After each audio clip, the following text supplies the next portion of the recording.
A tensão entre Plutão e os nodos lunares atinge o máximo no dia 3 de agosto. E aí, como ficam as limpezas, purgas e as questões kármicas? Eu sou Cláudio Costa, astrólogo, vamos conversar e entender um pouco mais desse movimento hoje. Lembrando que na descrição tem os minutos de cada capítulo facilitando a navegação, link das redes sociais, do canal do Telegram e grupo do WhatsApp, onde eu posto diariamente o movimento dos astros. Compartilhe esse vídeo com amigos e pessoas que possam se interessar. O canal é independente, quanto mais gente tiver acesso, melhor. Para quem ainda não viu o vídeo, da oposição entre Sol e Plutão, dá uma assistida porque tem tudo a ver com isso que nós vamos falar aqui nesse vídeo. A gente já entendeu que Plutão, na verdade, é o senhor do submundo, o senhor ali dos mortos, que controla a fronteira entre a vida e a morte, e portanto que ele seria o verdadeiro poder. E não o Júpiter. Ele é o poder oculto, então daí ele traz esse sentido daquilo que a gente não enxerga, daquilo que a gente não vê, mas que governa nas profundezas, que governa enquanto a gente não tá vendo, O Júpiter dá lá a carinha bonitinha dele, não é bem assim, mas o Júpiter aparenta lá com a carinha bonitinha dele, enquanto quem tá fazendo e acontecendo por trás é o próprio Plutão. Lembrando também que eu sempre falo de Plutão, como é uma energia muito forte, muito impactante, não é brincadeira. Eu gosto de chamar a atenção também para o fato de que Plutão é o Hades da sabedoria grega, e não é nem perto do inferno cristão. Por que eu falo sempre disso? Todos os vídeos de Plutão vocês vão notar que eu vou chamar atenção para isso, porque é muito comum a gente falar: o Hades é o inferno. Não é a mesma coisa, tem muita diferença. Quando a gente fala de inferno, pela questão simbólica, vocês veem na mente nossa, aquele lugar de muito sofrimento, de tormenta, tortura, pagar os pecados, essa coisa toda que a cultura nossa tanto propaga por aí. Mas o Hades não era isso. O Hades era o submundo, é para onde iam todos os mortos. Dentro do Hades tinham vários níveis, vários submundos, por assim dizer. Então dependia muito ali para onde você ia, Claro que tinha as ideias do tipo, determinado grupo vai para um lugar melhor, para os Campos Elíseos e tudo mais. Essas coisas que permanecem na nossa cultura até hoje, A diferença é que hoje não tem muito essa subdivisão. Se a pessoa for ruim, segundo a visão dogmática da religião, ela vai para o inferno, é simples. Mas antes não, poderia ir para vários outros setores dentro do Hades. Mas o fato é que todo mundo que morria ia para esse lugar. E aí também a gente já entendeu que o Plutão é filho de Saturno, Que Saturno estava ali engolindo os filhos para tentar evitar ser destronado por um deles, segundo a profecia do oráculo de Delfos, assim como tinha feito também o seu pai Urano, que impediu o nascimento dos filhos. E após ali o Júpiter resgatar os irmãos, tem a guerra contra o Saturno e os tios, que são chamados de titãs. Eles são derrotados, sempre tem que ter uma guerra, não tem jeito.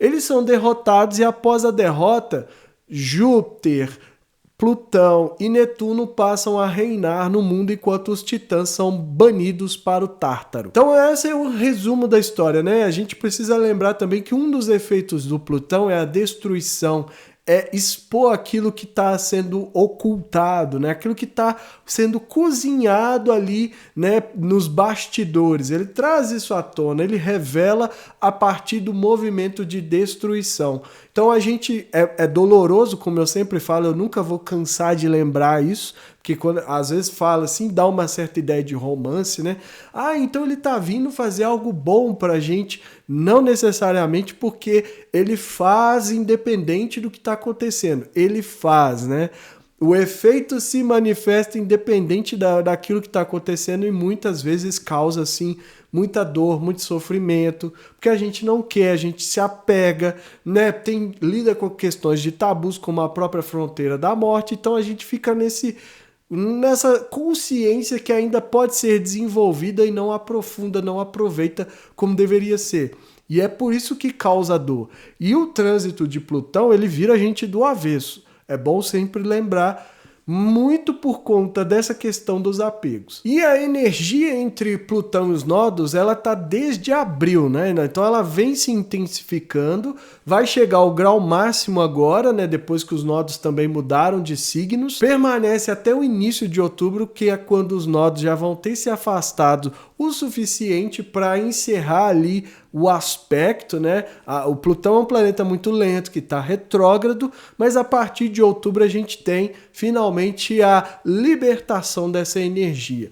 Então a gente tem esse processo longo até lá para trabalhar essas energias. Então vamos dar uma olhada na mandala para a gente entender quais os outros potenciais que estão desenhados ali e o que a gente precisa considerar durante essa quadratura. Então essa é a mandala do momento em que Plutão vai formar a quadratura exata com o nó do norte, cabeça, e com o nó do sul, cauda do dragão, no dia 3 de agosto, às 17h38 do horário de Brasília, o mapa traçado mais uma vez aqui para contagem. E essa é uma mandala que a gente já trabalhou, né? A gente trabalhou ela no ingresso do Sol em Leão, na própria oposição entre Sol e Plutão já estava desenhada essa quadratura, e a novidade é que ela agora fica exata, né? Então a gente tem que falar um pouquinho mais sobre isso. Eu já tinha adiantado que a gente precisava fazer todas as limpezas, todas as purgas, né? Principalmente porque o nó do norte, simbolizando ali, a gente coloca o significado para ele de ser o destino da humanidade, né? Para onde a gente está arrumando, né? Realmente uma espécie de norte, fazendo uma analogia com a bússola, e o nó do sul, por onde estariam entrando energias que precisam ser limpadas. Então a gente vai entender um pouco mais dessa questão dos nodos, de onde vem, né, qual a origem e qual que é a história, a sabedoria que está por trás disso, que deu tanta, né, origem a tanta coisa que a gente fala sobre os nodos. Aqui a gente vê que a quadratura está exata, né? O Plutão a 28,49 de Capricórnio e o nó do norte a 28,49 de Áries, marca aqui retrógrado porque eles sempre andam no sentido oposto ao dos demais planetas. E lá na oposição ao nó do norte, porque é sempre esse o posicionamento, né? Até é muito comum ver em algumas mandalas que o nó do sul nem é mostrado, porque já se sabe que na oposição ao nó do norte está o nó do sul.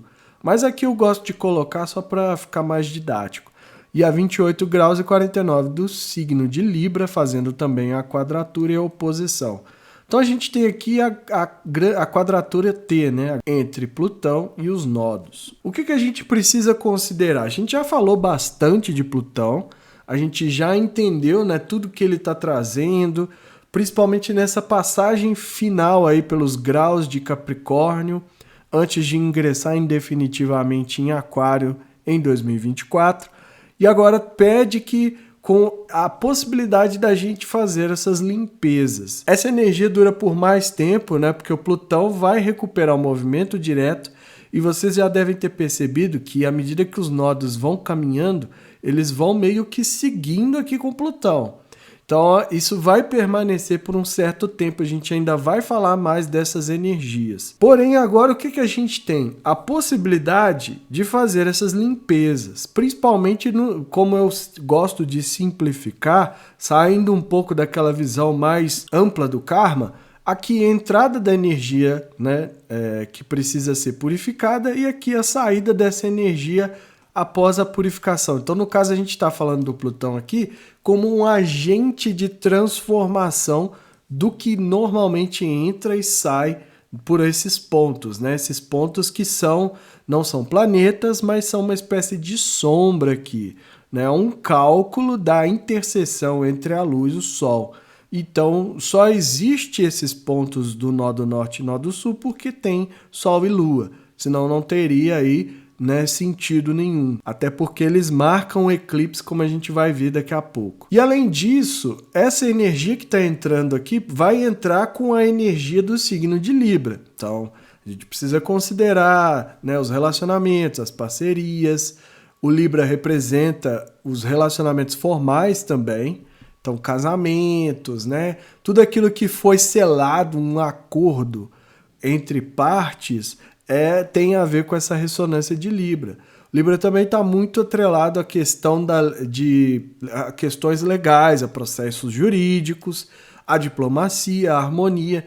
Então toda essa energia que entra aqui, que não necessariamente pode vir dessas coisas, o Libra também simboliza o outro, né? Os outros, que é o signo que inicia a socialização na roda zodiacal, por assim dizer, é o primeiro signo do elemento ar, então ele traz essa questão da socialização. Então no Nó do Sul a gente tem, né, algumas coisas como uma energia mais caótica, que tende à confusão, que tende a causar perda da sanidade, né, da gente ter atitudes violentas e agir por impulsividade, né, baseado nessas confusões todas.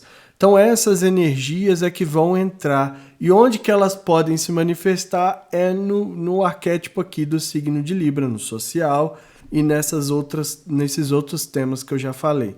Então vai passar por aqui e sai, né, no Nó do Norte. É como se a gente tivesse aqui um dragão oriental, né, que é aquele dragão serpente.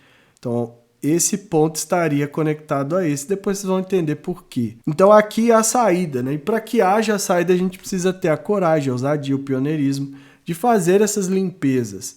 E lembrar que os nodos, né, tiveram a mudança aí recente, saíram do eixo touro-escorpião, que foi muito mexido, e aqui já estão marcando, né, o eixo que a gente vai falar pelos próximos 1 ano e meio, que é o tempo de duração que eles permanecem por signo, aonde vão acontecer os próximos eclipses também. Então essa é a principal importância dessa energia. Então vamos considerar a entrada de energia negativa e a saída, a limpeza a partir do Plutão e a saída de energia, né, deixando a gente mais leve, né, porque começa com o outro e vem para o polo do indivíduo. Então, além disso, a gente tem o Plutão também fazendo um sextil com Netuno. Vocês acharam que eu não ia falar, né, mas enganaram. Aqui mostrando o quê? Que todo esse potencial precisa tomar um certo zelo com as confusões, as miragens, as ilusões. Ele está diluindo também, o Netuno tem esse efeito de diluir as coisas, esse potencial de limpeza. Então não quer dizer que só saber dessa quadratura, desse incômodo, vai imediatamente manifestar em algo, vai imediatamente manifestar nisso que eu estou falando aqui.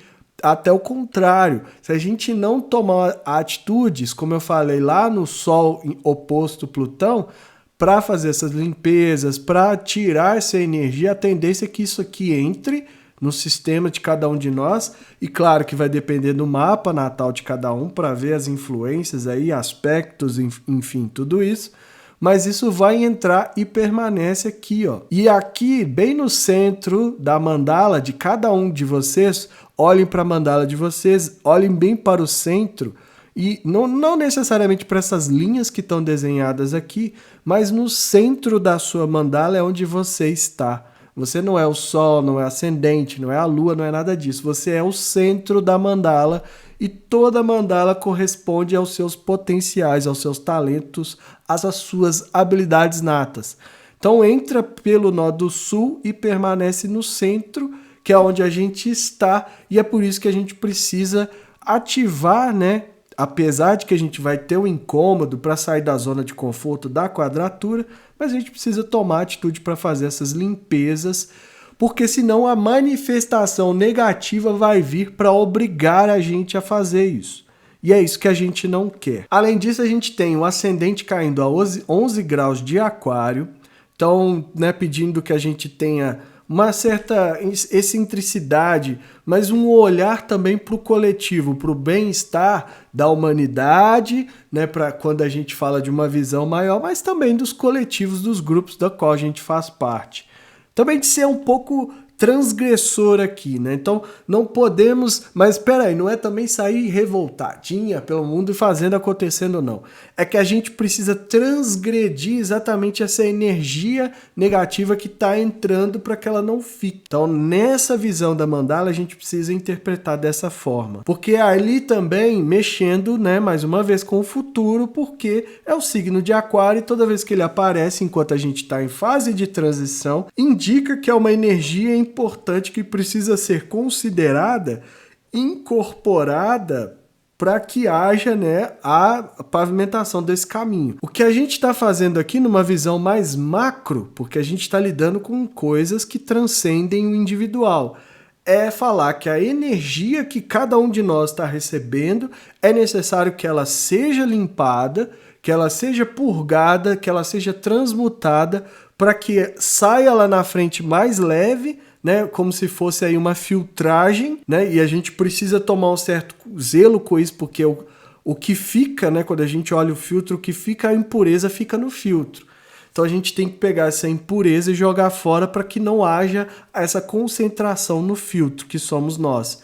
E sai do outro lado algo mais leve que é capaz de incorporar para que algo novo surja nessa nova fase de era, né? Dessa nova era de Aquário. E bem rapidinho, lá no meio do céu está o próprio signo de Escorpião, a 10 graus, signo regido pelo Plutão, marcando mais uma vez que a bússola, né? O destino dessas energias todas é que haja uma transformação. Mas isso não vem fácil, né? É preciso trabalhar o desapego, é preciso perder o medo de coisas que são tabus, como a própria morte, que é representada pelo Escorpião, né? Ou a energia para se aprofundar, para ir além, para investigar, né? Para entender que nós estamos lidando com algo aqui que, né, é um nível mais aprofundado. A gente não está falando daquele estereótipo do escorpião, que é vingativo e tudo mais. A gente está falando de um nível mais profundo que tem a capacidade de curar.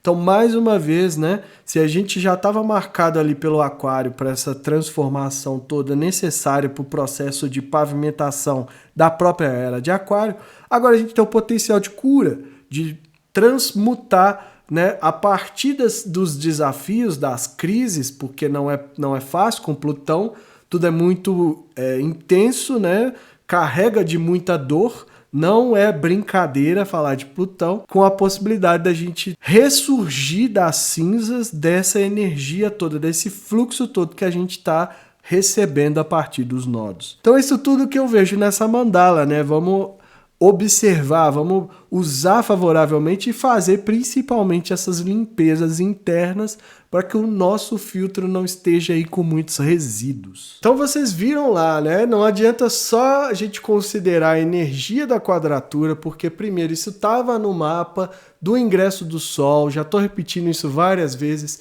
também na retrogradação da Vênus. Então são energias que a gente vai trabalhar com não só até outubro, que é quando termina de fato a quadratura ali com Plutão, mas também até o Sol ingressar em Virgem e até a Vênus finalizar a retrogradação. Então, nesses campos, né, a gente está tendo essa atuação dessa energia que a gente está falando aqui hoje também. E também, né, o senhor Netuno trazendo ali a sua miragem, o seu entorpecimento, a sua fantasia para esses campos. Então, a gente tem que estar prestando atenção, com as antenas ligadas aí para isso também.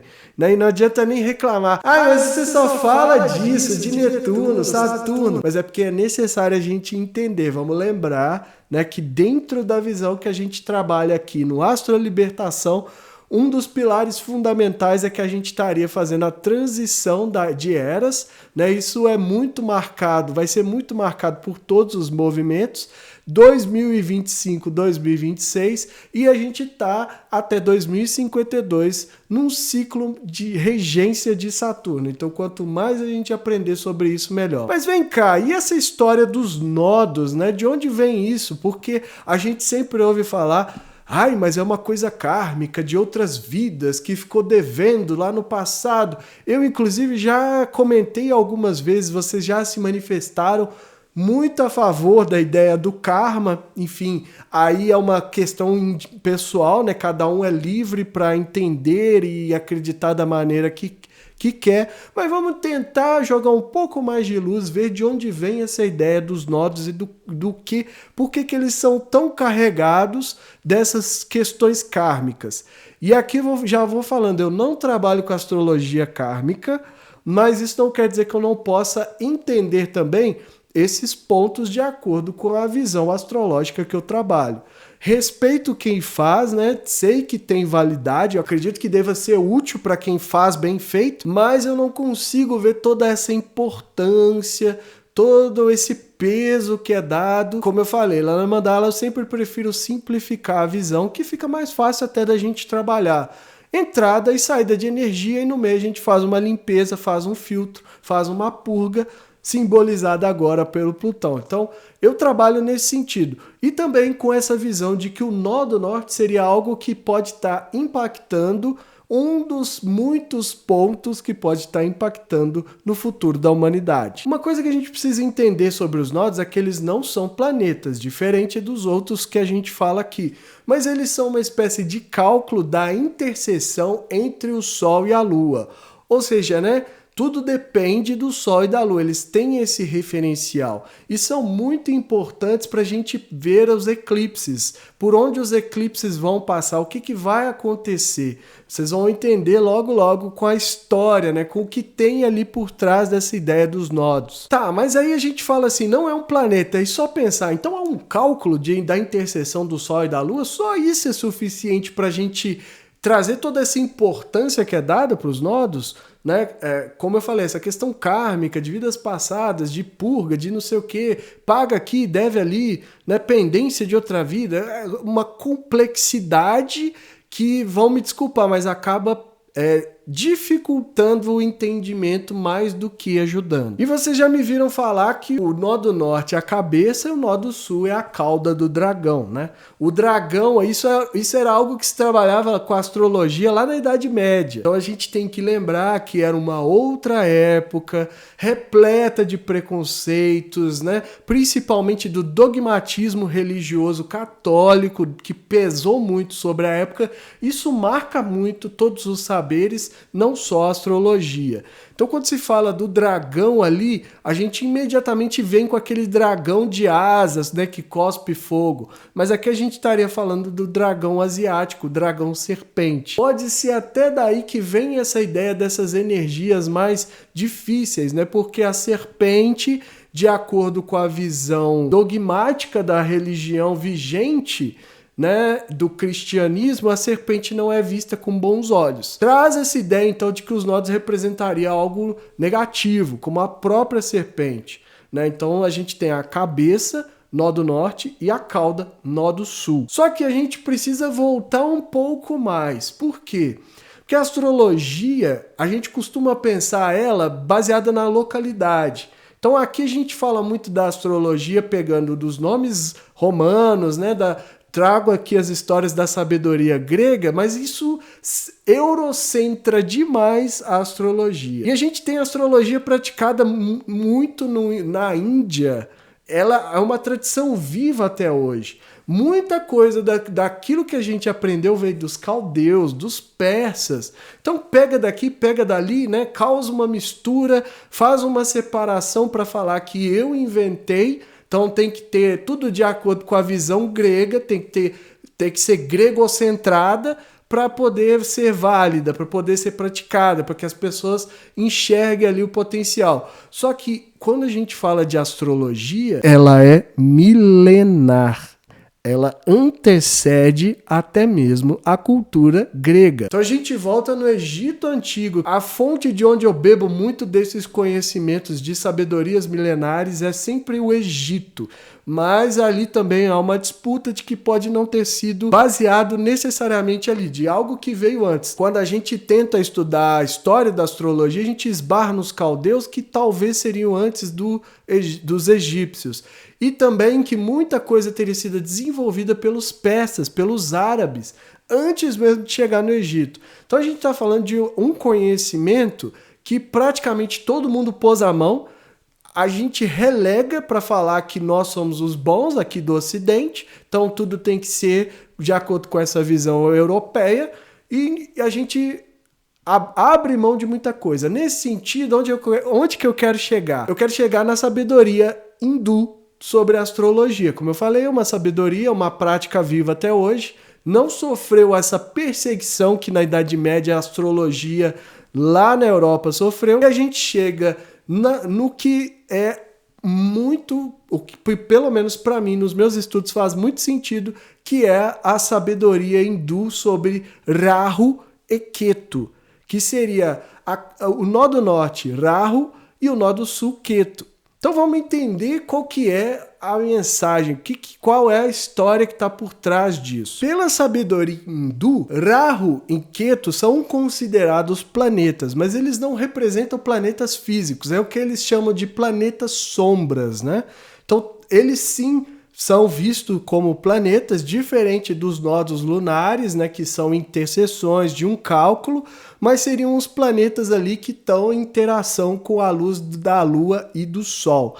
Então, é muito mais importante essa visão hindu sobre o Rahu e o Ketu do que a nossa visão dos nodos lunares. Por quê? Porque é considerado já como um planeta. E lembrar que o planeta é ali o errante, o caminhante, né? Não é necessariamente o corpo celeste que leva o mesmo nome das energias que a gente trabalha na astrologia. Eu sei que tá ficando um pouco difícil de pegar, mas vamos ter uma paciência porque vai valer a pena. Então, Rahu e Ketu era uma entidade só, chamada Svabhanu. Os nomes hindus, né? Vamos respeitar a cultura hindu, eu vou escrever aqui, então, para ficar mais fácil o entendimento. O que acontece? Svabhanu era um Asura e ele se disfarçou de Deva para beber do líquido da imortalidade, com a pretensão de se tornar uma deidade, né? Então, vamos prestando atenção. Então, era Rahu e Ketu,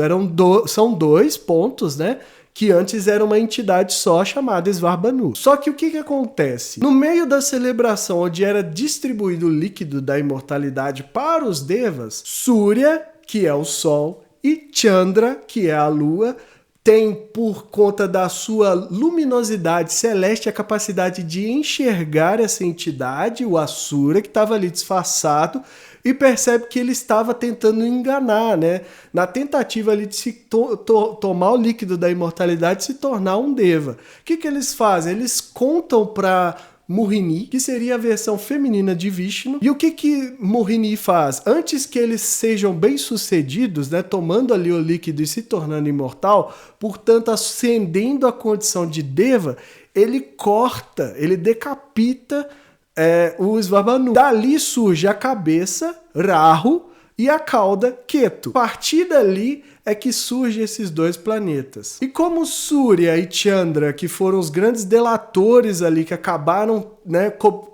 colocando fim ao plano do Asura de se tornar um Deva, ele jura vingança. E como que ele jura? E como que ele quer se vingar do Sol e da Lua? Perseguindo os dois. Perseguindo os dois para quê? Para engoli-los. E assim, numa tentativa de destruir. Então, Rahu quer engolir o Sol e Ketu quer engolir a Lua. Para quem já está percebendo aí onde isso vai dar no eclipse. Só que o que acontece? Por ser Surya e Chandra, né, devas de verdade, deidades, né, que tem ali a chama da imortalidade, eles não conseguem ficar, né, serem contidos por muito tempo. Então, de tempos em tempos, o Rahu e o Ketu conseguem engolir os dois, formando um eclipse, mas isso não dura para sempre porque são deidades e logo o Sol e a Lua emergem novamente das sombras. Então é daí que vem essa história toda dos nodos, né? É dessa sabedoria hindu que provavelmente não é necessariamente deles, eu não estou afirmando, mas aí para a gente entender que essa parte que falta de entendimento do nosso lado ocidental está muito bem explicada, está muito bem contada por essa história lá na Índia. E aí o que acontece, né? Pela sabedoria hindu, o Ketu o Ketu que significa cometa, né? Então também por isso ele é simbolizado com a cauda, porque ele na imagem ele se torna um planeta decapitado e não tem a cabeça, enquanto o Rahu é só a cabeça e não tem o corpo, o Ketu não tem a cabeça. Mas ele tem uma cauda retratada do cometa. Então é por isso que ficou cabeça e cauda, nó do norte e nó do sul. O que a gente percebe, né, que o nó do sul tem uma significância maior em termos dos efeitos que se manifestam, sempre com coisas violentas, a perda da razão, a confusão, tomar atitudes baseadas na impulsividade, do desapego àquilo que importa. Então a gente observa que do nó do sul vêm as energias de desafio e que podem ser transmutadas, né, principalmente com a energia de Plutão, no nó do norte, na cabeça. Faz muito mais sentido que tenha essa visão, né, que principal de tudo, que se perguntar para que serve os nodos, para significar o eclipse. Porque quando a Lua passa ali num dos pontos e tem um alinhamento perfeito com a Terra, a gente sabe que vai acontecer um eclipse. Então o nodo, né, os nodos, o principal deles é indicar essa questão dos eclipses. Então quando a gente vai para a sabedoria hindu, nem mesmo lá a gente encontra essa questão kármica. E olha que se para falar de Índia é o principal ponto de difusão da ideia do karma. A gente tem que tomar um certo zelo, né? Entender, como eu digo aqui, eu respeito todo mundo, eu respeito as crenças. O que eu estou fazendo aqui é baseado num trabalho de pesquisa dentro da própria astrologia. E como eu falei, não tem a visão kármica. Na visão kármica eu sei que a coisa vai ser diferente. Indica ali os desafios, indica a bagagem que a gente trouxe de vidas passadas, só que, como eu falei, isso gera uma complexidade tão grande que para trabalhar às vezes pode ser desafiador. Quando a gente está falando agora dessa quadratura, né, retomando depois dessa viagem toda, dessa quadratura, a gente precisa pensar principalmente na energia que a gente quer limpar, né? Porque se a gente pensar na ambição do Svarbhanu, que era o Asura, né, que se tornou Rahu e Ketu, né, de se tornar uma deidade, de se tornar um Deva, a partir do momento que bebesse do líquido da imortalidade.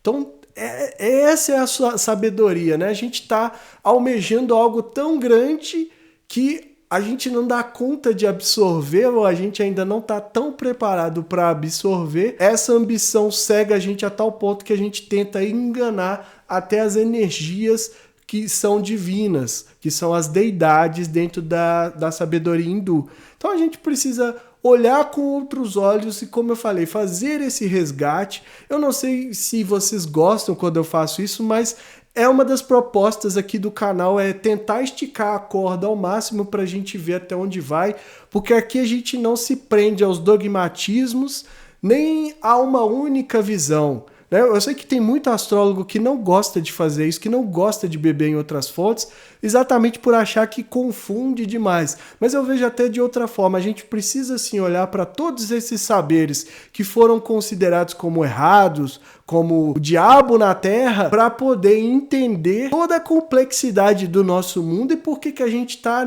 aonde a gente está. E eu vou relembrar mais uma vez que a gente está fazendo a transição da era de peixes para a era de aquário. Então esses valores que são muito marcantes na era de peixes, eles precisam começar a ser revistos, e essa é uma das propostas, é um dos pilares básicos desse canal do Astro a Libertação, é que a gente lance luz, enxergue de outras formas. Eu vou trazer até sabedorias de outras culturas, não só hindu, mas também dos nossos indígenas que foi perdido, né, que foi relegado ao nada, ao mundo do mito, da lenda, que nada mais é do que falar que aquilo ali não é válido. Então a gente tem que resgatar tudo isso para quê? Para que a gente construa uma nova visão. E a sabedoria antiga, que é algo que eu aprendi fazendo os estudos dentro do hermetismo, olhando para o Egito Antigo, ela está muito além de tudo que a gente tem atualmente. Pelo menos no campo das ideias. A tecnologia está avançada e tal, a gente tem condição de vida melhor e tal, claro que tem. Isso é muito bom. E é exatamente por isso que a gente chegou nesse ponto de privilégio de poder olhar para trás e repensar, será que estavam errados mesmo? E usar isso, né, para a gente construir uma visão melhor, uma visão mais humana e mais igualitária, equitária, em direção ao futuro da era de aquário. A mensagem é essa, eu fico por aqui. Se inscreva no canal, deixa aí seu like, ativa o sininho para receber notificação sempre que eu postar um vídeo novo. Se você quer saber como essas energias podem afetar o seu mapa natal, tem um link para me chamar no WhatsApp e marcar sua consulta, e que estejamos todos sintonizados com a força maior, regente do universo, que ela zele por nós sempre independente do nome que a gente dê para ela.